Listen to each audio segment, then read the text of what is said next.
ओम शांति। आज 1 फरवरी 2024 के ईश्वरी मधुर महावाक्य सुनते हैं। मीठे बच्चे, अब तक जो कुछ पढ़ा है वह सब भूल जाओ। एकदम बचपन में चले जाओ, तब इस रूहानी पढ़ाई में पास हो सकेंगे। आज की मुरली से प्रश्न है, जिन बच्चों को दिव्य बुद्धि मिली है उनकी निशानी क्या होगी? उत्तर है, वे बच्चे इस पुरानी दुनिया को इन आँखों से देखते हुए भी नहीं देखेंगे। उनकी बुद्धि में सदा रहता है कि यह पुरानी दुनिया खत्म हुई की हुई, यह शरीर भी पुराना तमोप्रधान है, तो आत्मा भी तमोप्रधान है। इनसे क्या प्रीत करें? ऐसे दिव्य बुद्धि वाले बच्चों से ही बाप की भी दिल मिलती है। ऐसे बच्चे ही बाप की याद में निरंतर रह सकते हैं, सेवा में भी आगे जा सकते हैं। ओम शांति। मीठे मीठे रूहानी बच्चों को रूहानी बाप समझाते हैं। जैसे हद के सन्यासी हैं, वह घर बार छोड़ देते हैं क्योंकि वह समझते हैं हम ब्रह्म में लीन हो जाएंगे। इसलिए दुनिया से आसक्ति छोड़नी चाहिए। अभ्यास भी ऐसे करते होंगे, जाकर एकांत में रहते हैं।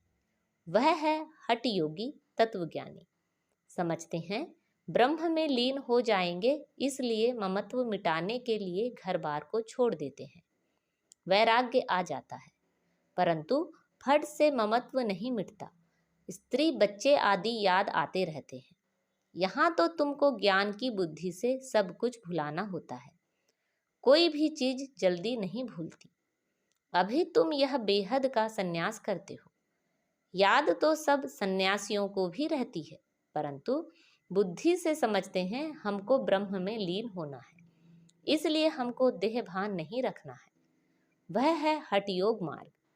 समझते हैं हम यह शरीर छोड़ ब्रह्म में लीन हो जाएंगे। उनको यह पता ही नहीं कि हम शांति धाम में कैसे जा सकते। तुम अब जानते हो हमको अपने घर जाना है। जैसे विलायत से आते हैं तो समझते हैं हमको बॉम्बे जाना है वाया।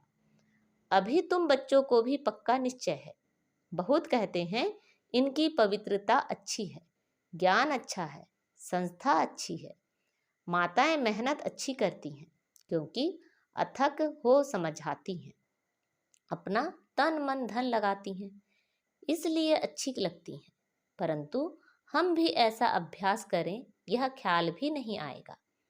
कोई विरला निकलता है, वह तो बाप भी कहते हैं कोटों में कोई, अर्थात जो तुम्हारे पास आते हैं उनमें से कोई निकलता है। बाकी यह पुरानी दुनिया खत्म होने वाली है। तुम जानते हो अब बाप आया हुआ है। साक्षात्कार हो ना हो, विवेक कहता है बेहद का बाप आए हैं। यह भी तुम जानते हो, बाप एक है। वही पारलौकिक बाप ज्ञान का सागर है। लौकिक को कभी ज्ञान का सागर नहीं कहेंगे। यह भी बाप ही आकर तुम बच्चों को अपना परिचय देते हैं। तुम जानते हो अब पुरानी दुनिया खत्म होने वाली है। हमने 84 जन्मों का चक्र पूरा किया। अभी हम पुरुषार्थ करते हैं वापिस सुख धाम जाने का, वाया शांति धाम। शांति धाम तो जरूर जाना है, वहां से फिर यहाँ वापिस आना है। मनुष्य तो इन बातों में मुझे हुए हैं। कोई मरता है तो समझते हैं वैकुंठ गया, परंतु वैकुंठ है कहाँ? यह वैकुंठ का नाम तो भारतवासी ही जानते हैं और धर्म वाले जानते ही नहीं। सिर्फ नाम सुना है, चित्र देखे हैं, देवताओं के मंदिर आदि बहुत देखे हैं। जैसे यह देलवाड़ा मंदिर है, लाखों करोड़ों रुपया खर्च करके बनाया है, बनाते ही रहते हैं। देवी देवताओं को वैष्णव कहेंगे, वे विष्णु की वंशावली हैं। वे तो हैं ही पवित्र। सतयुग को कहा जाता है पावन दुनिया, यह है पतित दुनिया। सतयुग के वैभव आदि यहाँ होते नहीं। यहाँ तो अनाज आदि सब तमोप्रधान बन जाते हैं, स्वाद भी तमोप्रधान। बच्चियाँ ध्यान में जाती हैं, कहती हैं हम शुभी रस पीकर आईं, बहुत स्वाद था। यहाँ भी तुम्हारे हाथ का खाते हैं तो कहते हैं बहुत स्वाद है, क्योंकि तुम अच्छी रीति बनाती हो। सब दिल भर करके खाते हैं, ऐसे नहीं तुम योग में रहकर बनाते हो तब स्वादिष्ट होता है, नहीं, यह भी प्रैक्टिस होती है। कोई बहुत अच्छा भोजन बनाते हैं, वहाँ तो हर चीज सतो प्रधान होती है, इसलिए बहुत ताकत रहती है। तमो प्रधान होने से ताकत कम हो जाती है, फिर उनसे बीमारियां, दुख आदि भी होता रहता है। नाम ही है दुख धाम। सुख धाम में दुख की बात ही नहीं। हम इतने सुख में जाते हैं जिसको स्वर्ग का सुख कहा जाता है। सिर्फ तुमको पवित्र बनना है, सो भी इस जन्म के लिए। पीछे का ख्याल मत करो, अभी तो तुम पवित्र बनो। पहले तो विचार करो, कहते कौन है? बेहद के बाप का परिचय देना पड़े। बेहद के बाप से सुख का वर्षा मिलता है। लौकिक बाप भी पारलौकिक बाप को याद करते हैं। बुद्धि ऊपर चली जाती है। तुम बच्चे जो निश्चय बुद्धि पक्के हो, उन्हों के अंदर रहेगा कि इस दुनिया में हम बाकी थोड़े दिन हैं। यह तो कौड़ी मिसल शरीर है, आत्मा भी कौड़ी मिसल बन पड़ी है। इसको वैराग्य कहा जाता है। अभी तुम बच्चे ड्रामा को जान चुके हो। भक्ति मार्ग का पाठ चलना ही है। सब भक्ति में है, नफरत की दरकार नहीं। सन्यासी खुद नफरत दिलाते हैं, घर में सब दुखी हो जाते हैं। वह खुद अपने को जाकर थोड़ा सुखी करते हैं। वापिस मुक्ति में कोई जा नहीं सकते। जो भी कोई आए हैं, वापिस कोई भी गया नहीं है। सब यहाँ ही हैं। एक भी निर्वाण धाम व ब्रह्म में नहीं गया है।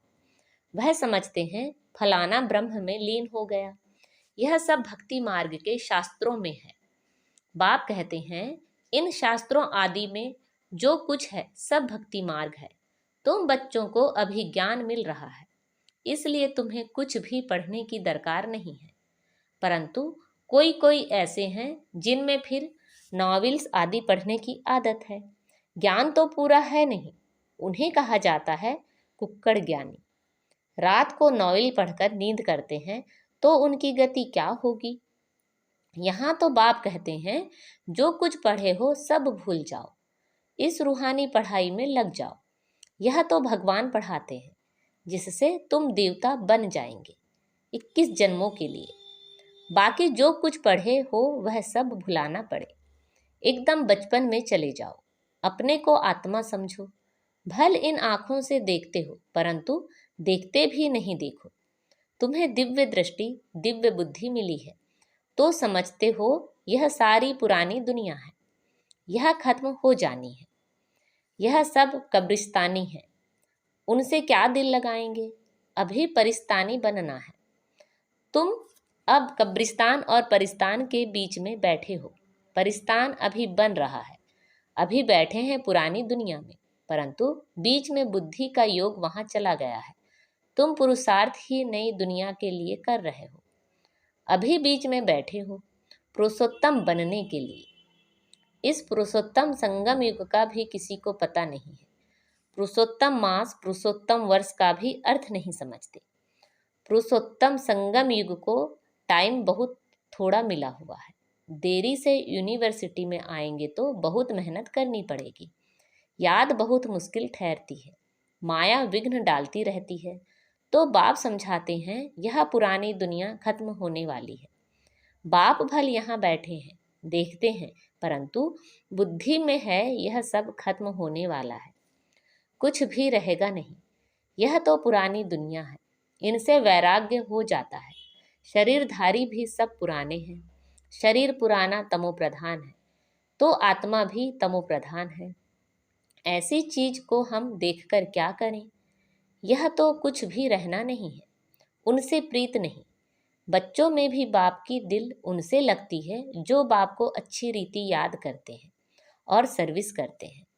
बाकी बच्चे तो सब हैं, कितने ढेर बच्चे हैं, सब तो कभी देखेंगे भी नहीं। प्रजापिता ब्रह्मा को तो जानते ही नहीं है।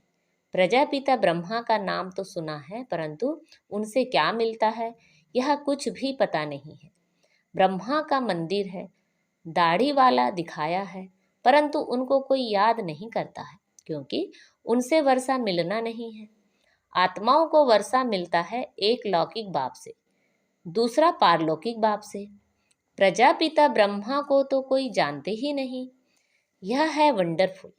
बाप होकर वर्षा ना दे तो अलौकिक ठहराना। वर्षा होता ही है हद का और बेहद का, बीच में वर्षा होता नहीं। भल प्रजापिता कहते हैं, परंतु वर्षा कुछ भी नहीं। इस अलौकिक बाप को भी वर्षा पारलौकिक से मिलता है, तो यह फिर देंगे कैसे? पारलौकिक बाप इनके थ्रू देता है। यह है रथ। इनको क्या याद करना है? इनको खुद भी उस बाप को याद करना पड़ता है। वह लोग समझते हैं, यह ब्रह्मा को ही परमात्मा समझते हैं, परंतु हमको वर्षा इनसे नहीं मिलता है। वर्षा तो शिव बाबा से मिलता है। यह तो बीच में दलाल रूप है। यह भी हमारे जैसा स्टूडेंट है। डरने की कोई बात नहीं। बाप कहते हैं, इस समय सारी दुनिया तमो प्रधान है। तुमको योग बल से सतो प्रधान बनना है। लौकिक बाप से हद का वर्षा मिलता है। तुमको अब बुद्धि लगानी है बेहद में। बाप कहते हैं, सिवाय बाप से और किसी से भी कुछ मिलना नहीं है। फिर भल देवताएं क्यों ना हो, इस समय तो सब तमो प्रधान है। लौकिक बाप से वर्षा तो मिलता ही है। बाकी इन लक्ष्मी नारायण से तुम क्या चाहते हो? वह लोग तो समझते हैं यह अमर हैं, कभी मरते नहीं हैं, तमो प्रधान बनते नहीं हैं। लेकिन तुम जानते हो, जो सतो प्रधान थे वही तमो प्रधान में आते हैं। श्री कृष्ण को लक्ष्मी नारायण से भी उच्च समझते हैं, क्योंकि वे फिर भी शादी किए हुए हैं। श्री कृष्ण तो जन्म से ही पवित्र हैं, इसलिए श्री कृष्ण की बहुत महिमा है।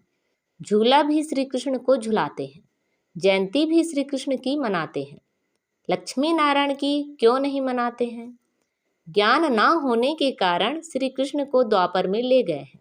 कहते हैं, गीता ज्ञान द्वापर युग में दिया है। कितना कठिन है किसी को समझाना। कह देते हैं, ज्ञान तो परंपरा से चला आ रहा है, परंतु परंपरा भी कब से, यह कोई नहीं जानते।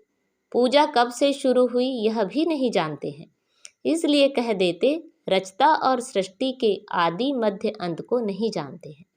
कल्प की आयु लाखों वर्ष कहने से परंपरा कह देते हैं। तिथि तारीख कुछ भी नहीं जानते। लक्ष्मी नारायण का भी जन्म दिन नहीं मनाते। इसको कहा जाता है अज्ञान अंधियारा।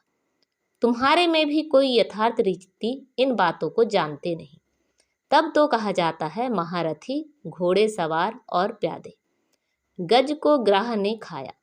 ग्राह बड़े होते हैं, एकदम हप कर लेते हैं, जैसे सर्प मेंढक को हप करते हैं। भगवान को बागवान, माली, खिवैया क्यों कहते हैं, यह भी तुम अभी समझते हो। बाप आकर विषय सागर से पार ले जाते हैं, तब तो कहते हैं नैया मेरी पार लगा दो। तुमको भी अभी पता पड़ा है कि हम कैसे पार जा रहे हैं। बाबा हमको क्षीर सागर में ले जाते हैं। वहाँ दुख दर्द की बात नहीं। तुम सुनकर औरों को भी कहते हो कि नैया को पार करने वाला खिवैया कहते हैं। हे बच्चे, तुम सब अपने को आत्मा समझो। तुम पहले क्षीर सागर में थे, अब विषय सागर में आ पहुँचे हो। पहले तुम देवता थे। स्वर्ग है वंडर ऑफ वर्ल्ड। सारी दुनिया में रूहानी वंडर है स्वर्ग। नाम सुनकर ही खुशी होती है। हेवन में तुम रहते हो। यहाँ 7 वंडर्स दिखाते हैं। ताजमहल को भी वंडर कहते हैं, परंतु उसमें रहने का थोड़े ही है। तुम तो वंडर ऑफ वर्ल्ड का मालिक बनते हो। तुम्हारे रहने के लिए बाप ने कितना वंडरफुल वैकुंठ बनाया है। 21 जन्मों के लिए पद्मापति बनते हो, तो तुम बच्चों को कितनी खुशी होनी चाहिए। हम उस पार जा रहे हैं। अनेक बार तुम बच्चे स्वर्ग में गए होंगे। यह चक्र तुम लगाते ही रहते हो। पुरुषार्थ ऐसा करना चाहिए जो नई दुनिया में हम पहले पहले आएं। पुराने मकान में जाने की दिल थोड़ी ही होती है। बाबा जोर देते हैं, पुरुषार्थ कर नई दुनिया में जाओ। बाबा हमें वंडर ऑफ वर्ल्ड का मालिक बनाते हैं, तो ऐसे बाप को हम क्यों नहीं याद करेंगे। बहुत मेहनत करनी है, इसको देखते भी नहीं देखो। बाप कहते हैं, भल मैं देखता हूँ, परंतु मेरे में ज्ञान है। मैं थोड़े रोज का मुसाफिर हूँ। वैसे तुम भी यहाँ पाड़ बजाने आए हो, इसलिए इससे ममत्व निकाल दो। अच्छा, मीठे मीठे से खिलते बच्चों प्रति माता पिता बाप दादा का याद प्यार, गुड मॉर्निंग और नमस्ते। रूहानी बाप की रूहानी बच्चों को नमस्ते। हम सब रूहानी बच्चों की रूहानी माता पिता बाप दादा को याद प्यार, गुड मॉर्निंग और नमस्ते। आज की मुरली से धारणा के लिए मुख्य सार है, रूहानी पढ़ाई में सदा बिजी रहना है। कभी भी नॉवेल्स आदि पढ़ने की गंदी आदत नहीं डालनी है। अब तक जो कुछ पढ़ा है उसे भूल बाप को याद करना है। इस पुरानी दुनिया में स्वयं को मेहमान समझकर रहना है। इससे प्रीत नहीं रखनी है, देखते भी नहीं देखना है। आज बाबा ने हमें वरदान दिया है, हिम्मत और उमंग उत्साह के पंखों से उड़ती कला में उड़ने वाले तीव्र पुरुषार्थी भव। उड़ती कला के दो पंख हैं, हिम्मत और उमंग उत्साह। किसी भी कार्य में सफलता प्राप्त करने के लिए हिम्मत और उमंग उत्साह बहुत जरूरी है। जहाँ उमंग उत्साह नहीं होता वहाँ थकावट होती है और थका हुआ कभी सफल नहीं होता। वर्तमान समय के अनुसार उड़ती कला के सिवाय मंजिल पर पहुँच नहीं सकते, क्योंकि पुरुषार्थ एक जन्म का और प्राप्ति 21 जन्म के लिए ही नहीं, सारे कल्प की है। तो जब समय की पहचान स्मृति में रहती है तो पुरुषार्थ स्वतः तीव्र गति का हो जाता है। आज का स्लोगन है, सर्व की मनोकामनाएं पूर्ण करने वाले ही कामधेनु हैं। अच्छा, ओम शांति।